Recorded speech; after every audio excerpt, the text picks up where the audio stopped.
ಅಲ್ಲ, ಅವ್ರಿಗೆ ನೋಟಿಸ್ ಕೊಟ್ಟಿದ್ದರು, ಅದಕ್ಕೆ ಉತ್ತರ ಕೊಟ್ಟಿದ್ದರು 2 ಬಾರಿ. ಉತ್ತರದಲ್ಲಿ ಏನಿದೆ ನಮ್ಗೆ ಗೊತ್ತಿಲ್ಲ. ಶಿಸ್ತು ಸಮಿತಿ ನಿರ್ಣಯ ತೆಗೆದುಕೊಂಡಿದೆ. ನಮಗೆ ಶಿಸ್ತು ಸಮಿತಿ ನಮಗೇನು ವಿಚಾರಗಳನ್ನು ಹೇಳಿಲ್ಲ, ವರಿಷ್ಠರು ಕೂಡ ವಿಚಾರ ಹೇಳಿಲ್ಲ. ತಿಳ್ಕೊಬೇಕಾಗತ್ತೆ ಯಾವ ಸ್ಪೆಸಿಫಿಕ್ ಕಾರಣಕ್ಕಾಗಿ ಇದನ್ನು ತಿಳ್ಕೊಬೇಕಾಗತ್ತೆ. ತಿಳ್ಕೊಂಡು ಮುಂದೆ ನಾವೆಲ್ಲರೂ ಒಂದು ರೀತಿಯಲ್ಲಿ ಇಂಥ ಒಂದು ಕಾಲದಲ್ಲಿ ಒಕ್ಕಟ್ಟಾಗಿ ಹೋಗುವಂಥದ್ದು ಅವಶ್ಯಕತೆ. ಸರ್, ಯತ್ನಾಳ್ ಅವ್ರನ್ನ ಮಾತಾಡಿಸುವಂಥ ಪ್ರಯತ್ನ ಇಲ್ಲ, ಅವರು ಶುಗರ್ ಫ್ಯಾಕ್ಟ್ರಿ ಅವ್ರದ್ದು ಇನಾಗ್ರೇಷನ್ಗೆ ಇನ್ವಿಟೇಷನ್ ಕೊಟ್ಟಿದ್ದರು. ಅದಾದಮೇಲೆ ಮತ್ತೆ ಅದು ಮಾತುಕತೆ. ಅದೇ ಡೆಲ್ಲಿಲೇ ಇದ್ದರು 2 ದಿವಸ. ಡೆಲ್ಲಿಯಲ್ಲಿದ್ದಾಗ ಶುಗರ್ ಫ್ಯಾಕ್ಟ್ರಿ ಹೋದ್ರು ನಾವು, ನಮಗೂ ಕೊಟ್ಟಿದ್ದರು, ಗಡ್ಕರಿ ಅವರು ಕೊಟ್ಟಿದ್ರಲ್ಲ, ವರಿಷ್ಠರು ಕೂಡ ಕೊಟ್ಟಿದ್ದರು. ಅದು ಇನ್ವಿಟೇಷನ್ ಕೊಟ್ಟಾದ್ಮೇಲೆ ನಂಗೆ ಸಿಕ್ಕಿರಲಿಲ್ಲ, ಮತ್ತೆ ಮಾತಾಡಿಲ್ಲ. ಸರ್, ಅದೇ ರೀತಿ ಇನ್ನೊಂದು 5 ಜನಕ್ಕೆ ನೋಟಿಸ್ ಆಗಿದೆ. ಅಂದರೆ ಯಾಕಂದರೆ ಎಲ್ಲವನ್ನು ನೋಡಿದಾಗ ಅದೇ ರೀತಿಯಾದಂಥವಿದೆ, ಹೇಳಿಕೆ ಪ್ರತಿಹೇಳಿಕೆ, ಆ್ಯಂಟಿ ಪಾರ್ಟಿ ಆ್ಯಕ್ಟಿವಿಟೀಸು. ಅವ್ರು ನೋಟಿಸ್ ಕೊಟ್ಟಿದ್ದಾರೆ, ಅವ್ರು ಏನು ಉತ್ತರ ಕೊಡ್ತಾರೆ ಅದ್ರ ಮೇಲೆ ಆ ಪಕ್ಷ ನಿರ್ಣಯ ಮಾಡ್ತಾರೆ. ಅದರಲ್ಲೂ ಶಿಸ್ತು ಸಮಿತಿ ಅದರದೇ ಆದ ನಿಯಮಗಳಿದೆ, ಅದರ ಪ್ರಕಾರ ನಿರ್ಣಯ ಮಾಡ್ತಾರೆ. Thank you sir. ಇವತ್ತು ನಾವು ಪಾರ್ಲಿಮೆಂಟಲ್ಲಿ 6 ಗಂಟೆವರೆಗೂ ಇದ್ವಿ. 6 ಗಂಟೆ ಆಚೆ ಬಂದ ಮೇಲೆ ಯತ್ನಾಳ್ ಅವರ ಉಚ್ಚಾಟನೆ ಬಗ್ಗೆ ನಮಗೆ ಸುದ್ದಿ ಬಂತು. ಆಮೇಲೆಲ್ಲ ಕನ್ಫರ್ಮ್ ಮಾಡಿದ್ವಿ. ನಾನು ಇಷ್ಟೇ ಹೇಳಿ ಬಯಸ್ತೇನೆ, ಭಾರತೀಯ ಜನತಾ ಪಕ್ಷ ಒಂದು ರಾಷ್ಟ್ರೀಯ ಪಕ್ಷ, ತಂದೆ ಆದಂಥ ಸಿದ್ಧಾಂತಗಳು, ನೀತಿ ನಿಯಮಗಳನ್ನು ಹಾಕ್ಕೊಂಡಿರುವಂಥ ಪಕ್ಷ. ಕರ್ನಾಟಕದ ವಿಚಾರದಲ್ಲಿ ಕಳೆದ 1 ವರ್ಷದಲ್ಲಿ ನಡೆದಿರುವಂಥ ವಿದ್ಯಮಾನಗಳಲ್ಲಿ ಹಲವಾರು ವಿಚಾರಗಳು ಹೈಕಮಾಂಡ್ ಗಮನಕ್ಕೆ ಬಂದಂಥ ಸಂದರ್ಭದಲ್ಲಿ ಎಲ್ಲರನ್ನೂ ಒಗ್ಗೂಡಿಸ್ಕೊಂಡು ಹೋಗುವಂಥ ಪ್ರಯತ್ನ ಹೈಕಮಾಂಡ್ ಮಾಡಿದೆ. ವರದಿಗಳನ್ನು ತರಿಸ್ಕೊಂಡು ಎಲ್ಲರನ್ನೂ ಮಾತಾಡಿಸಿ ಒಗ್ಗೂಡಿಸುವಂಥ ಪ್ರಯತ್ನ ಮಾಡಿದೆ. ಈಗ ಶಿಸ್ತು ಬಹಳ ಮುಖ್ಯ ಅನ್ನುವಂಥ ಒಂದು ಕಾಲಘಟ್ಟಕ್ಕೆ ಬಂದಿದ್ದರಿಂದ ಈಗ ಕ್ರಮ ತೆಗೆದುಕೊಂಡಿದ್ದಾರೆ. ಕೆಲವರು ನೋಟಿಸ್ ಕೊಟ್ಟಿದ್ದಾರೆ, ಕೆಲವ್ರ ಮೇಲೆ ಕ್ರಮ ತೆಗೆದುಕೊಂಡಿದ್ದಾರೆ. ಇದರ ಹಿಂದೆ ಏನೆಲ್ಲ ಇದೆ ಅನ್ನೋದನ್ನು ನಾನು ವರಿಷ್ಠರನ್ನ ಯಾರನ್ನು ಭೇಟಿಯಾಗಿ ಮಾತಾಡಿ ತಿಳ್ಕೊಳ್ತೇನೆ. ಆದಷ್ಟು ಎಲ್ಲರನ್ನೂ ಒಂದುಗೂಡಿಸಿ ತೆಗೆದುಕೊಂಡು ಹೋಗುವಂಥದ್ದು ಇವತ್ತಿನ ಒಂದು ಸ್ಥಿತಿಯ ಒಂದು ಅನಿವಾರ್ಯತೆ ಇದೆ, ಅವಶ್ಯಕತೆ ಇದೆ. ಅದಕ್ಕೆ ನಾವು ಎಲ್ಲರೂ ಸೇರಿ ಮಹತ್ವ ಕೊಡಬೇಕು. ಪಕ್ಷದ ನಿರ್ಣಯ, ನಾನು ಯಾವಾಗಲೂ ಹೇಳ್ತಿದ್ವಿ, ಹೈಕಮಾಂಡ್ ನಿರ್ಣಯ ತಗೋತದೆ, ನಾವೆಲ್ಲರೂ ಒಪ್ಕೋಬೇಕಾಗುತ್ತೆ ಅಂತ. ಅದನ್ನು ನಾವೆಲ್ಲರೂ ಪಾಲಿಸಿ ಬರುವಂಥ ದಿನಗಳಲ್ಲಿ ಇನ್ನೂ ಯಾವುದೇ ರೀತಿಯ ಪಕ್ಷಕ್ಕೆ ನಷ್ಟ ಆಗದ ರೀತಿಯಲ್ಲಿ ನಾವು ಒಗ್ಗಟ್ಟಿನಿಂದ ಕೆಲಸ ಮಾಡುವಂಥದ್ದು ಅವಶ್ಯಕತೆ ಇದೆ. ಇನ್ನು ಮಿಕ್ಕಿದ್ದು ಯತ್ನಾಳ್ ಅವ್ರ ವಿಷಯ ವರಿಷ್ಠರ ಜೊತೆಗೆ ನಾನು ಚರ್ಚೆ ಮಾಡಿ ಆಮೇಲೆ ಹೇಳ್ತೀನಿ. ಅಲ್ಲ, ಅವ್ರಿಗೆ ನೋಟಿಸ್ ಕೊಟ್ಟಿದ್ದರು, ಅದಕ್ಕೆ ಉತ್ತರ ಕೊಟ್ಟಿದ್ದರು 2 ಬಾರಿ. ಉತ್ತರದಲ್ಲಿ ಏನಿದೆ ನಮ್ಗೆ ಗೊತ್ತಿಲ್ಲ. ಶಿಸ್ತು ಸಮಿತಿ ನಿರ್ಣಯ ತೆಗೆದುಕೊಂಡಿದೆ. ನಮಗೆ ಶಿಸ್ತು ಸಮಿತಿ ನಮಗೇನು ವಿಚಾರಗಳನ್ನು ಹೇಳಿಲ್ಲ, ವರಿಷ್ಠರು ಕೂಡ ವಿಚಾರ ಹೇಳಿಲ್ಲ.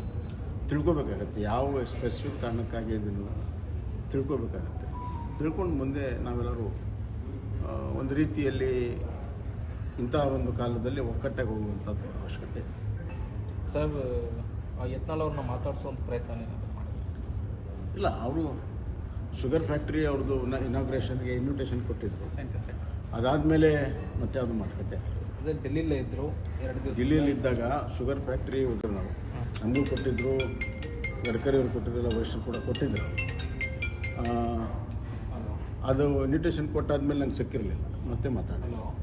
ಸರ್, ಅದೇ ರೀತಿ ಇನ್ನೊಂದು 5 ಜನಕ್ಕೆ ನೋಟಿಸ್ ಆಗಿದೆ.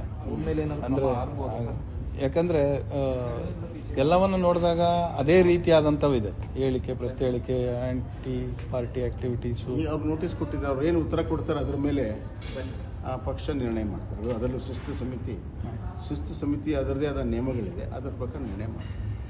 Thank you sir. ಇವತ್ತು ನಾವು ಪಾರ್ಲಿಮೆಂಟಲ್ಲಿ 6 ಗಂಟೆವರೆಗೂ ಇದ್ವಿ. 6 ಗಂಟೆ ಆಚೆ ಬಂದ ಮೇಲೆ ಯತ್ನಾಳ್ ಅವರ ಉಚ್ಚಾಟನೆ ಬಗ್ಗೆ ನಮಗೆ ಸುದ್ದಿ ಬಂತು. ಆಮೇಲೆಲ್ಲ ಕನ್ಫರ್ಮ್ ಮಾಡಿದ್ವಿ. ನಾನು ಇಷ್ಟೇ ಹೇಳಿ ಬಯಸ್ತೇನೆ, ಭಾರತೀಯ ಜನತಾ ಪಕ್ಷ ಒಂದು ರಾಷ್ಟ್ರೀಯ ಪಕ್ಷ, ತಂದೆ ಆದಂಥ ಸಿದ್ಧಾಂತಗಳು, ನೀತಿ ನಿಯಮಗಳನ್ನು ಹಾಕ್ಕೊಂಡಿರುವಂಥ ಪಕ್ಷ. ಕರ್ನಾಟಕದ ವಿಚಾರದಲ್ಲಿ ಕಳೆದ ಒಂದು ವರ್ಷದಲ್ಲಿ ನಡೆದಿರುವಂಥ ವಿದ್ಯಮಾನಗಳಲ್ಲಿ ಹಲವಾರು ವಿಚಾರಗಳು ಹೈಕಮಾಂಡ್ ಗಮನಕ್ಕೆ ಬಂದಂಥ ಸಂದರ್ಭದಲ್ಲಿ ಎಲ್ಲರನ್ನೂ ಒಗ್ಗೂಡಿಸ್ಕೊಂಡು ಹೋಗುವಂಥ ಪ್ರಯತ್ನ ಹೈಕಮಾಂಡ್ ಮಾಡಿದೆ. ವರದಿಗಳನ್ನು ತರಿಸ್ಕೊಂಡು ಎಲ್ಲರನ್ನೂ ಮಾತಾಡಿಸಿ ಒಗ್ಗೂಡಿಸುವಂಥ ಪ್ರಯತ್ನ ಮಾಡಿದೆ. ಈಗ ಶಿಸ್ತು ಬಹಳ ಮುಖ್ಯ ಅನ್ನುವಂಥ ಒಂದು ಕಾಲಘಟ್ಟಕ್ಕೆ ಬಂದಿದ್ದರಿಂದ ಈಗ ಕ್ರಮ ತೆಗೆದುಕೊಂಡಿದ್ದಾರೆ. ಕೆಲವರು ನೋಟಿಸ್ ಕೊಟ್ಟಿದ್ದಾರೆ, ಕೆಲವ್ರ ಮೇಲೆ ಕ್ರಮ ತೆಗೆದುಕೊಂಡಿದ್ದಾರೆ. ಇದರ ಹಿಂದೆ ಏನೆಲ್ಲ ಇದೆ ಅನ್ನೋದನ್ನು ನಾನು ವರಿಷ್ಠರನ್ನ ಯಾರನ್ನು ಭೇಟಿಯಾಗಿ ಮಾತಾಡಿ ತಿಳ್ಕೊಳ್ತೇನೆ. ಆದಷ್ಟು ಎಲ್ಲರನ್ನೂ ಒಂದುಗೂಡಿಸಿ ತೆಗೆದುಕೊಂಡು ಹೋಗುವಂಥದ್ದು ಇವತ್ತಿನ ಒಂದು ಸ್ಥಿತಿಯ ಒಂದು ಅನಿವಾರ್ಯತೆ ಇದೆ, ಅವಶ್ಯಕತೆ ಇದೆ. ಅದಕ್ಕೆ ನಾವು ಎಲ್ಲರೂ ಸೇರಿ ಮಹತ್ವ ಕೊಡಬೇಕು. ಪಕ್ಷದ ನಿರ್ಣಯ ನಾನು ಯಾವಾಗಲೂ ಹೇಳ್ತಿದ್ವಿ, ಹೈಕಮಾಂಡ್ ನಿರ್ಣಯ ತಗೋತದೆ, ನಾವೆಲ್ಲರೂ ಒಪ್ಕೋಬೇಕಾಗುತ್ತೆ ಅಂತ. ಅದನ್ನು ನಾವೆಲ್ಲರೂ ಪಾಲಿಸಿ ಬರುವಂಥ ದಿನಗಳಲ್ಲಿ ಇನ್ನೂ ಯಾವುದೇ ರೀತಿಯ ಪಕ್ಷಕ್ಕೆ ನಷ್ಟ ಆಗದ ರೀತಿಯಲ್ಲಿ ನಾವು ಒಗ್ಗಟ್ಟಿನಿಂದ ಕೆಲಸ ಮಾಡುವಂಥದ್ದು ಅವಶ್ಯಕತೆ ಇದೆ.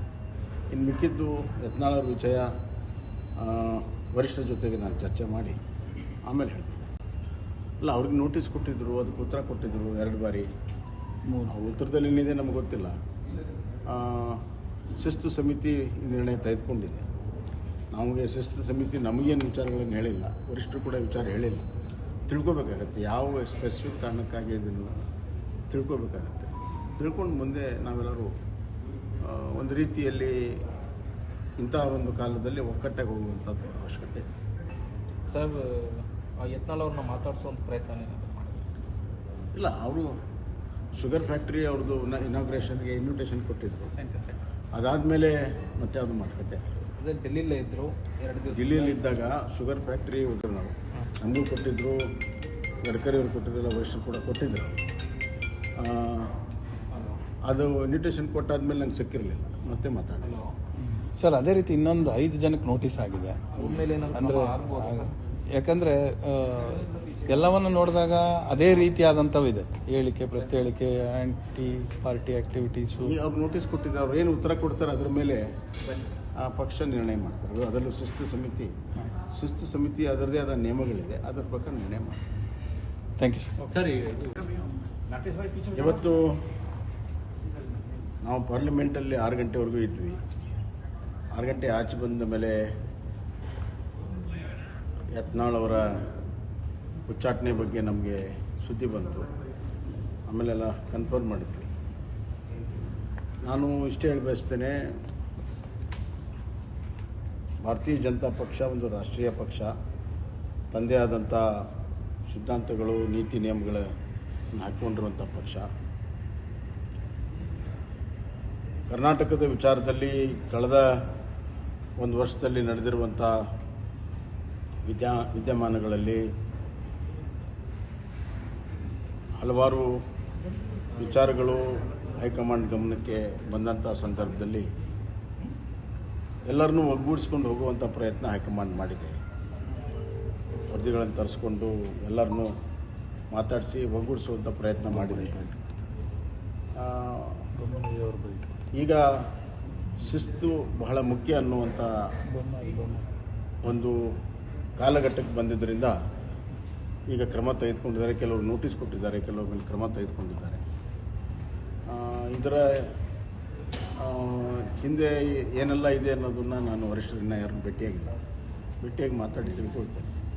ಆದಷ್ಟು ಎಲ್ಲರನ್ನೂ ಒಂದುಗೂಡಿಸಿ ತೆಗೆದುಕೊಂಡು ಹೋಗುವಂಥದ್ದು ಇವತ್ತಿನ ಒಂದು ಸ್ಥಿತಿಯ ಒಂದು ಅನಿವಾರ್ಯತೆ ಇದೆ, ಅವಶ್ಯಕತೆ ಇದೆ. ಅದಕ್ಕೆ ನಾವು ಎಲ್ಲರೂ ಸೇರಿ ಮಹತ್ವ ಕೊಡಬೇಕು. ಪಕ್ಷದ ನಿರ್ಣಯ ನಾನು ಯಾವಾಗಲೂ ಹೇಳ್ತಿದ್ವಿ, ಹೈಕಮಾಂಡ್ ನಿರ್ಣಯ ತಗೋತದೆ, ನಾವೆಲ್ಲರೂ ಒಪ್ಕೋಬೇಕಾಗುತ್ತೆ ಅಂತ. ಅದನ್ನು ನಾವೆಲ್ಲರೂ ಪಾಲಿಸಿ ಬರುವಂಥ ದಿನಗಳಲ್ಲಿ ಇನ್ನೂ ಯಾವುದೇ ರೀತಿಯ ಪಕ್ಷಕ್ಕೆ ನಷ್ಟ ಆಗದ ರೀತಿಯಲ್ಲಿ ನಾವು ಒಗ್ಗಟ್ಟಿನಿಂದ ಕೆಲಸ ಮಾಡುವಂಥದ್ದು ಅವಶ್ಯಕತೆ ಇದೆ. ಇನ್ನು ಮಿಕ್ಕಿದ್ದು ಯತ್ನಾಳ್ ವಿಷಯ ವರಿಷ್ಠರ ಜೊತೆಗೆ ನಾನು ಚರ್ಚೆ ಮಾಡಿ ಆಮೇಲೆ ಹೇಳ್ತೀನಿ.